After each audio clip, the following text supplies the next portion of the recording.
મારે એક વાત સમજવી છે કે ગુજરાતમાં 30 વર્ષથી કન્ટિન્યુ ભારતીય જનતા પાર્ટીની સરકાર સત્તામાં ચાલી રહી છે, તો ગુજરાતના હિતમાં શું આ યોગ્ય છે ખરું કે પછી વિપક્ષને પણ મોકો મળવો જોઈએ?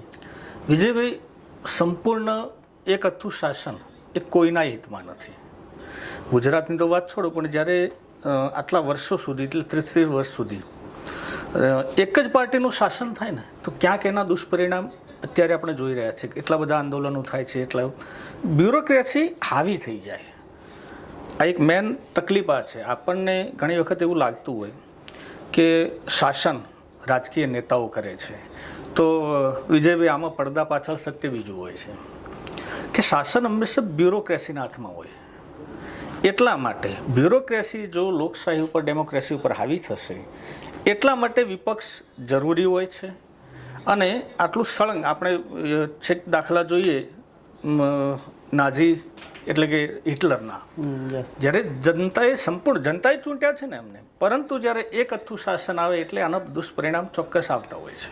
આજે કાંડ થયો ડીસામાં, જે રિસેન્ટલી કાંડ થયો, મોરબી બ્રિજો, આ બધી જે ઘટનાઓ થઈ રહી છે, ક્યાંક એક જ શાસન, એક જ પાર્ટીનું જે શાસન છે એને કારણે થઈ રહ્યું છે. ઘટનાઓ તો આપણે એવું ના કહી શકીએ કે એક જ પાર્ટીના શાસન, પણ ઘટનાઓ પાછળ ના, પણ ક્યાંક સરકાર પણ બેદરકારી દાખવી, ક્યાંક એ વિપક્ષ એટલી મજબૂત નથી, સવાલો નથી ઉભા થતા, એનો જે ક્યાંક કોઈ એને પૂછવા વાળું જ્યારે ના હોય ને, કોઈ પણ બરાબર, ત્યારે એક અતિની ગતિ ના હોય, આપણી ભાષામાં કહેતા હોઈએ. એટલે જ્યારે તમારે કોઈ એને પૂછવા વાળું જ નહીં હોય, એટલે એ દુષ્પરિણામ એના ટૂંક સમયમાં ને હજુ તો વધારે આવવાની કદાચ મને તો એવું દેખાઈ રહ્યું છે કે જો વિપક્ષ મજબૂત નહીં થાય તો પ્રોબ્લેમ વધારે થશે. કેમ કે આવનારા સમયમાં જે દૂર દૂર સુધી ક્યાંય એવું લાગતું જ નથી કે વિપક્ષની સરકાર પણ બની શકે, એટલે કદાચ આ એક થોડુંક ગુજરાતના હિતમાં ન કહી શકાય, રાઈટ? હા, ચોક્કસ એવું નથી હોતું કે દૂર દૂર સુધી ના બની શકે, પરંતુ હું ઘણી વખત મારી ચર્ચાઓમાં કહેતો હોઉં છું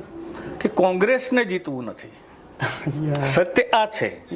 હા, જેને જીતવું હોય તો તમે એને જીતાડી શકો છો, પરંતુ કોંગ્રેસ અત્યારે ખાલી હારવાના બેઝ ઉપર લડતી હોય ને, એની માઇન્ડ ગેમ થઈ ગઈ છે કે આપણે જીતતા નથી. નહીતર અત્યારે 26માંથી એક લોકસભાની સીટ એ જીત્યા જ છે ને, જીતવા માટે કેન્ડીબેન લડતા હતા ભાઈ. એટલે બની શકે કાલ ઉઠીને આવનારા સમયમાં પરિવર્તન પણ થઈ શકે છે.